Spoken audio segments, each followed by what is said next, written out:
శ్రీ గణేశ పురాణము ఉపాసనాఖండము 51వ అధ్యాయము. గణేశోపాసన జపము కర్దముని చరిత్ర. గణేశ వ్రత విధానం హిమవంతుడు పార్వతికి వివరంగా చెప్పాడు. అంత పార్వతి, తండ్రి, నువ్వు ఉపదేశించిన వ్రత విధానమునకు ధన్యవాదములు. అయితే ఒక్క విషయం అడుగుతాను, అది కూడా నువ్వే చెప్పాలి. ఈ వ్రతం మునుపు ఎవరు ఆచరించారు? ఎవరు ఎవరికి ఉపదేశించారు? ఈ వ్రతం చేయడం వల్ల ఎవరికి ఏమి లాభం కలిగింది? ఈ విషయాలు వినాలని కుతూహలంగా ఉంది అని చెప్పింది. అప్పుడు హిమవంతుడు, పార్వతి, గణేశ కథలు చెప్పేవారు వినేవారు పుణ్యాత్ములు, ధన్యాత్ములను. దీనికి ఒక పురాతన ఇతిహాసం ఉంది, అది చెప్తాను విను. పూర్వం కైలాస పర్వతంపై శంకరుడు సుఖాసీనుడై ఉన్నాడు. దేవతలు అతన్ని కొలుస్తున్నారు. అప్పుడు స్కందుడు శివునికి నమస్కరించి, శంకర, భక్తజన అభయంకర, నీ వల్ల అనేక ఆఖ్యానాలు విన్నాను. అమృతోపానమైన ఆఖ్యానాలు ఎన్ని విన్నా అలా వినాలనే ఉంటుంది.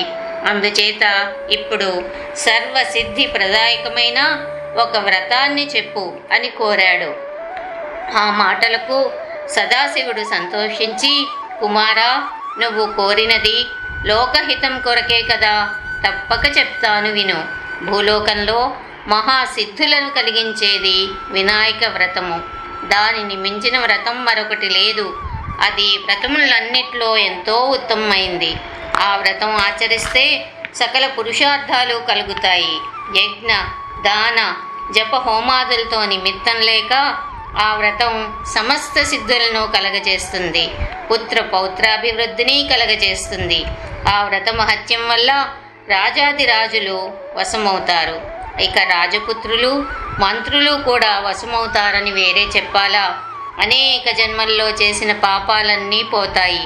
ఈ వ్రత ప్రభావం చేత మానవుడు ముక్తిని పొందుతాడు అని గణేశ వ్రత మహత్యం తెలియచేశాడు.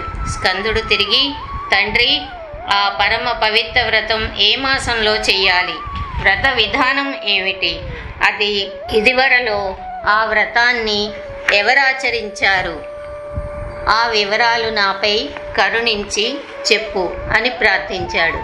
అంత శంకరుడు, నాయనా స్కంద, శ్రావణ శుద్ధ చతుర్థి నాడు ప్రాతకాలంన లేచి కార్యాలు, స్నాన సంధ్యాది కర్మలు ముగించుకుని గురువు ఇంటికి వెళ్ళి అతనికి నమస్కరించి గురువును కోరి ఉపదేశం పొంది గురువుతో సహా నదికి లేక చెరువుకు వెళ్ళి స్నానం చేసి నిత్యక్రియలు నెరవేర్చాలి.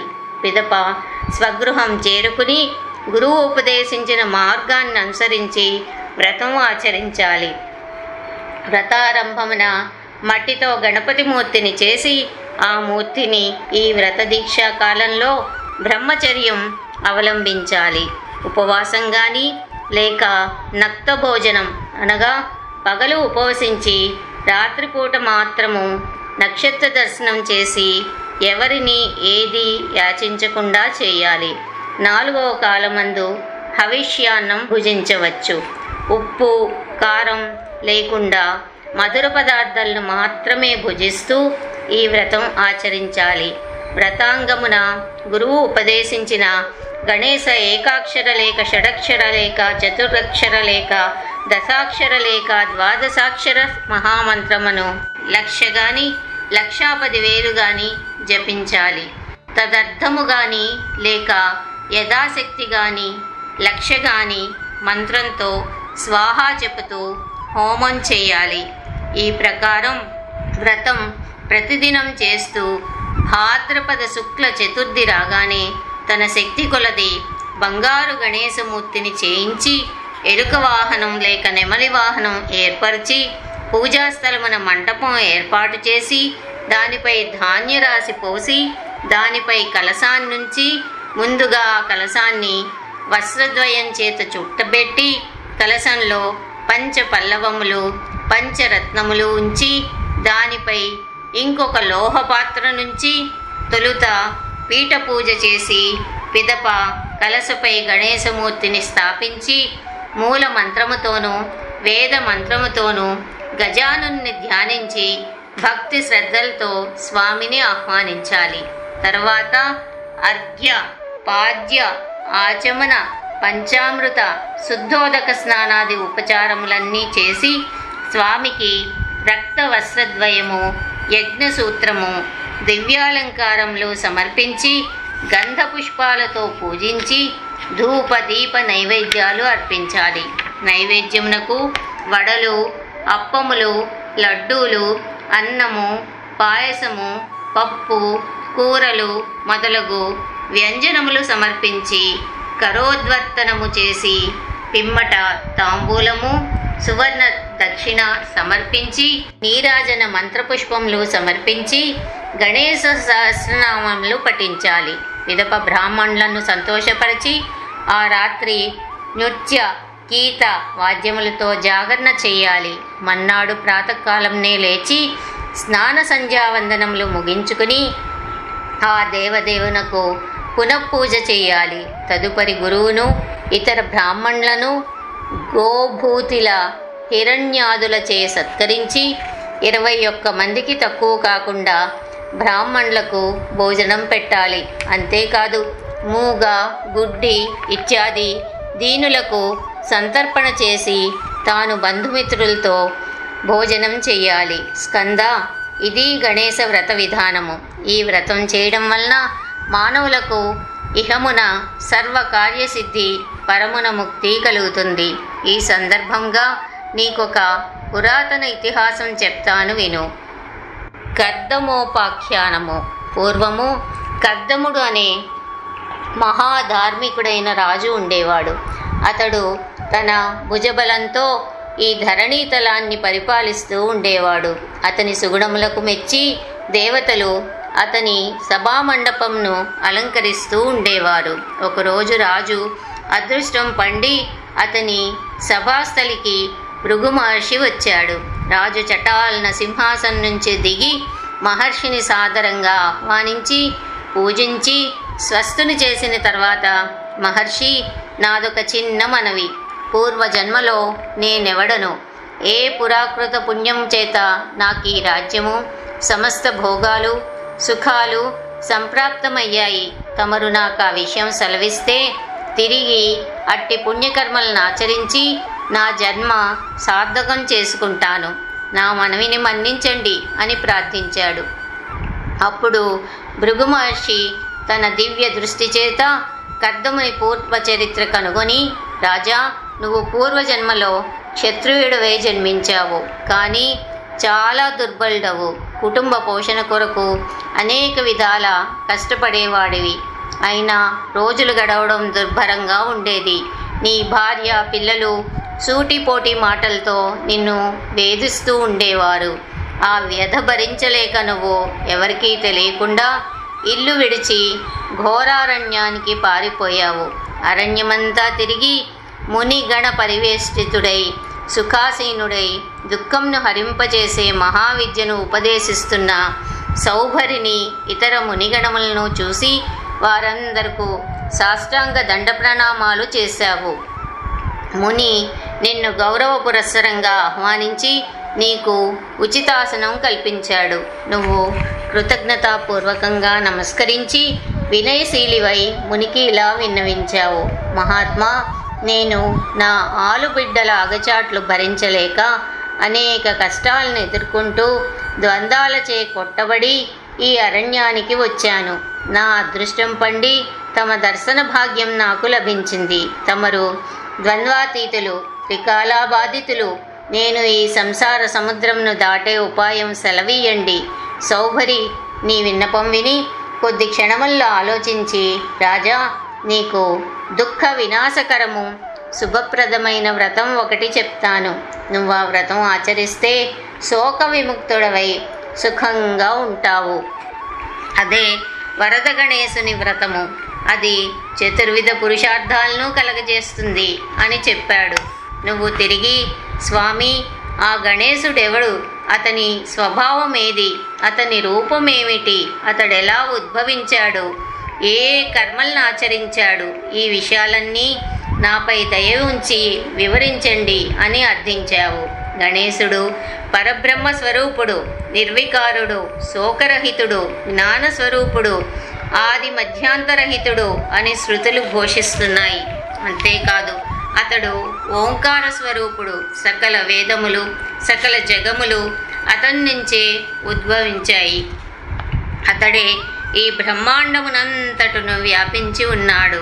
సృష్టి కార్యమును ఆరంభించడానికి ముందు బ్రహ్మ 100 దివ్య సంవత్సరములు ఘోర తపస్సు చేసి ఆ స్వామిని నానా విధములైన ఉపచారాలతో పూజ చేసి తన సంకల్పం చేత కల్పింపబడుతున్న సిద్ధి, బుద్ధి అనే కన్యలను ఆ స్వామికి అర్పించి అతన్ని ప్రసన్నుని చేసుకున్నాడు. అందులకు గణనాథుడు ఆనందించి బ్రహ్మకు ఏకాక్షర మహామంత్రం ప్రసాదించాడు. ఆ మంత్ర ప్రభావం వల్లనే బ్రహ్మ సృష్టి కార్యాన్ని నిర్విఘ్నంగా కొనసాగిస్తున్నాడు. అలాగే విష్ణువు షడక్షర మహామంత్రం జపించి పాలనా శక్తిని పొందాడు. రాజా, గణనాథుడు అనిర్వాచ్య మహిమాన్వితుడని తెలుసుకో అని సౌభరి సమాధానం చెప్పాడు. అంత నువ్వు ఆ వ్రత విధానం చెప్పమని సౌభరిని కోరావు. ఆ వ్రతం శ్రావణ శుద్ధ చతుర్థి నాడు ప్రారంభించి భాద్రపద శుక్ల చతుర్థి వరకు ఆచరించాలి. ప్రతిదినము నూతనమైన పార్థివలింగమును షోడశోపచారాలతో పూజిస్తూ ఉండాలి. చివరిన దక్షిణతో బ్రాహ్మణులకు భోజనం పెట్టాలి. రాజా, నువ్వు ఈ విధంగా నియమం తప్పకుండా వరద గణేశుని సేవిస్తే దుఃఖరహితుడివై సమస్త సుఖాలు అనుభవిస్తావు అని సౌభరి సమాధానం చెప్పాడు. సౌభరి ఉపదేశించిన మార్గాన నువ్వు వ్రతం ఆచరించి గణేశుని కృప వలన దుఃఖ విముక్తుడవై సర్వసుఖములను పొందావు. ఆ స్వామి కటాక్షం చేత నీ కొరకు దాసదాసీ జన సంసేవిత గోధనధాన్య సమృద్ధి, దివ్యాభరణ భూషిత దారా సంతానయుత దివ్య భవనం ఒకటి నిర్మించబడింది. అది చూసి నీ భార్య అచ్చరి పొంది నువ్వు ఎప్పుడు తిరిగి వస్తావా అని నీ కోసం ఎదురు చూసింది. సౌభరి అనుజ్ఞతో నువ్వు గృహోన్ముఖుడవైనావు. ఆ దివ్య భవనం కాక నీవు నీ పూర్వపు ఇంటి కొరకు వెతుకుతూ ఉండగా నీ భార్య సేవకులను పంపి గణేశ కల్పితమైన దివ్య భవనానికి నిన్ను రావించింది. ఇదంతా ఆ వరద గణేశుని ప్రభావం అని ఎంచి నువ్వు ఆ దివ్య గృహంలో ప్రవేశించావు. ఆ గణనాథుని దయ వల్లనే నువ్వు ఈ జన్మలో మహారాజు అయ్యావు అని కర్దముని భృగు మహర్షికి అతని పూర్వజన్మ వృత్తాంతం తెలియజేశాడు.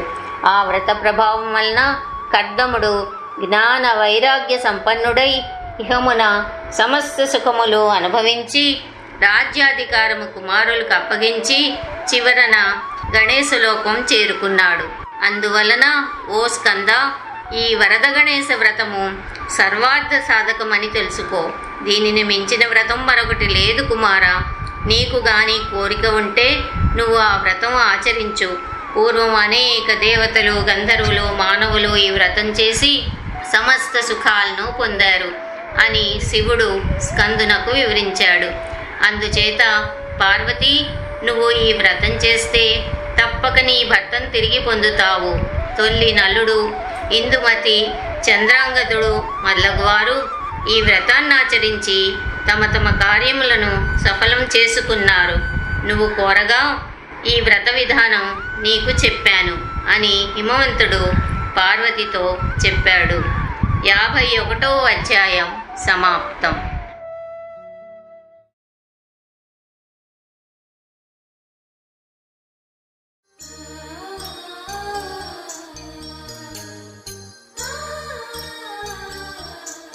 శ్రీ గణేశ పురాణము ఉపాసనాఖండము 52వ అధ్యాయము. నలచరిత్ర. పార్వతి హిమవంతుని తిరిగి ఇలా కోరింది. తండ్రి, పూర్వము నలుడు ఈ వ్రతమాచరించి కృతకృత్యుడయ్యాడని చెప్పావు. ఆ నలుని వృత్తాంతం చెప్పు. అంత హిమవంతుడు పార్వతికి నలుని వృత్తాంతం చెప్పడం మొదలుపెట్టాడు. తొల్లి నిషధ దేశమును నలుడనే మహారాజు పాలిస్తూ ఉండేవాడు. అతడు వేదవిధుడు, సకల శాస్త్రం ఎరిగినవాడు, మహాపరాక్రమవంతుడు, అధిక సంపద కలవాడు, దానశీలి, తపస్వి, శస్త్రాస్త్ర నిపుణుడు. అతడి గుణగణాలు లెక్కకందనివి. అతనికి అసంఖ్యాకమైన సైన్యం ఉండేది. అతని భార్య దమయంతి, ఆమె చక్కదనం వర్ణనలు కందంది. నలమహారాజు ప్రధానమంత్రి పద్మహస్తుడు. అతడు బుద్ధిలో బృహస్పతి, రాజ్యాంగం నడపడంలో మంచి చతురుడు, నీతి నియమ పాలనలో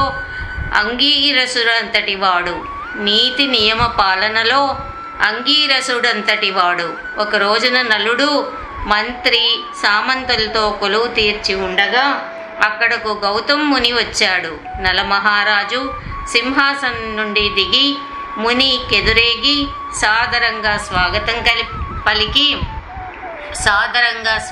పలికి గౌరవ పురస్సరంగా ఆసనం కల్పించి మునిని పూజించి, మహర్షి, తమ రాక వలన నా జన్మ ధన్యమైంది. నా పితరులు తరించారు. నా రాజ్యం పండింది. అయితే తాము ఇటు వేంచేసినందుకు గల కారణమేమిటో సెలవియ్యండి అని స్వాదువచనాలు పలికాడు. నలమహారాజు వినయ విధేతలకు గౌతమ్ ముని ఎంతో సంతోషించి, మహారాజా, బ్రహ్మ విష్ణు మహేశ్వరాది దేవతలచే లెస్సగా కొనియాడబడుచున్న నిన్ను, నీ ఐశ్వర్యమును ఒక్కసారి చూసి వెళ్దామని వచ్చాము. మేము నిత్యతృప్తులము కదా, కాబట్టి మాకేమీ వలదు. నీ వైభవం కల్లారా చూశాను. చాలా సంతోషం. ఇక నేను పోయి వస్తాను అని ఆసనం నుండి లేచాడు. అంతట నలుడు, మహర్షి, దయచేసి ఒక్క క్షణం కూర్చోండి. నాకొక చిన్న సందేహం ఉంది. అది సర్వజ్ఞులైన తమరే తీర్చాలి అని విన్నవించాడు. అప్పుడు గౌతమ్ ముని, నీ సందేహమేమిటో చెప్పు అని అడిగాడు. నలుడు నమ్రతతో, మునివర్య, ఏ పూర్వజన్మ పుణ్య పరిపాకం వలన నాకు ఈ రాజ్యము వైభవము కలిగాయి. పూర్వజన్మలో నేనెవడను? దయచేసి నా పూర్వజన్మ వృత్తాంతం త్రికాలజ్ఞులు సర్వజ్ఞులు అయిన తమరు చెప్పగలరు కాబట్టి తమని కోరాను అని వేడుకున్నాడు. గౌతముడు నలుని అభ్యర్థన విని, రాజా, పూర్వజన్మలో నువ్వు పిప్పిలపురం అనే నగరంలో ఒక దరిద్ర క్షత్రియ కుటుంబంలో పుట్టావు. కుటుంబ పోషణకు చాలా శ్రమ పడుతూ ఉండేవాడివి. నువ్వు దరిద్రుడవని, అసమర్థుడవని నిన్ను నీ భార్యాదులు అవహేళన చేస్తూ ఉండేవాళ్ళు. వాళ్ళ నిష్ఠుర కఠోర వాక్యాలు భరించలేక రహస్యంగా అరణ్యానికి పారిపోయావు. సింహాలు, పులులు, ఏనుగులతో నిండిన ఆ ఘోరారణ్యంలో తిరుగుతూ కడకొక మున్యాశ్రమం చేరావు. వేద ఘోషలతో ప్రతిధ్వనిస్తున్న ఆ పవిత్ర ఆశ్రమం కౌశిక మహామునిది. ఆశ్రమంలో అడుగుపెట్టి సాష్టాంగపడ్డావు. మహాతపస్సంపన్నుడు, దయాళుడు, దీన జన సంరక్షకుడు అగు కౌశిక మహర్షి నిన్ను లేవనెత్తి, గజానన కటాక్ష సిద్ధిరస్తు అని నిన్ను నిండు మనస్సుతో ఆశీర్వదించాడు. మునివాక్కు నీకు ఊరట కలిగించింది. సంతోషం పట్టలేక మునికి పునఃప్రణతులర్పించి, స్వామి, నా దారిద్ర్యం నశించే ఉపాయం సెలవీయండి అని కోరావు. ముని నిన్ననుగ్రహించి సర్వకామప్రదమును భుక్తి ముక్తిప్రదమును అగు గణేశారాధన నీకు ఉపదేశించి, రాజా, 1 నెల రోజులు భక్తి శ్రద్ధలతో గణేశ వ్రతం చేస్తే నీ సమస్త కోరికలు సిద్ధిస్తాయి అని చెప్పాడు. గణేశ వ్రత విధానం నీకు సంపూర్ణంగా తెలియపరిచాడు. అంత నువ్వు, మహర్షి, ఆ గజాననుడెవరో నాకు తెలియదు, నన్ను మన్నించండి. ఆ దేవదేవుని స్వరూపం నాకు తెలుసుకోవాలని ఉంది. అది తెలుసుకొని నేను ఆ స్వామి వ్రతం తప్పక ఆచరిస్తాను అని మునితో పలికావు. అంత కౌశికుడు, రాజా, గజాననుడు అనిర్వాచ్యుడు, పరబ్రహ్మ స్వరూపుడు, సమస్త జగములకు అతడే కర్త, అతడే భర్త, అతడే సంహర్త, మాతాపితృస్వరూపుడు, బ్రహ్మ విష్ణు మహేశ్వరాది దేవతలందరకు అతడే ఆరాధ్యుడు అని నీకు గణేశ తత్వం ఉపదేశించాడు. ముని వాక్యములు విని ఉప్పొంగిన హృదయంతో నువ్వు ఇంటికి మరలి ముని చెప్పిన రీతిన 1 నెల రోజులు పరమనిష్టతో గణేశ్వరుని అర్చించి అనవతరం గణనాథుని స్మరిస్తూ ఆ స్వామి అనుగ్రహానికి పాత్రుడవై సమస్త సిద్ధులు పొందావు. సకల సంపదలు నీకు సంప్రాప్తమయ్యాయి. దేవతా ప్రీతి కొరకు నువ్వు అనేక దానాలు చేశావు. గణపతి ఆలయం నిర్మించావు. ఆ విధంగా గత జన్మలో గణేశ కృప వల్ల సమస్త భోగాలు అనుభవించి కాలం చెల్లిపోగా తనువు చాలించి ఆ జన్మలోని ఆ ఉత్తమ పుణ్య సముపార్జన వల్ల ఈ జన్మలో అతి ఉత్కృష్ట పదవితో నలమహారాజుగా పుట్టావు. పార్వతి కోరిక మేరకు నగాదిరాజు నలుని చరిత్ర పార్వతికి వివరించి, అమ్మాయి, గణేశ వ్రత మహిమ అంతా ఇంతా కాదు, దానిని వర్ణించడం ఎవరికీ శక్యం కాదు అని చెప్పాడు. 52వ అధ్యాయం.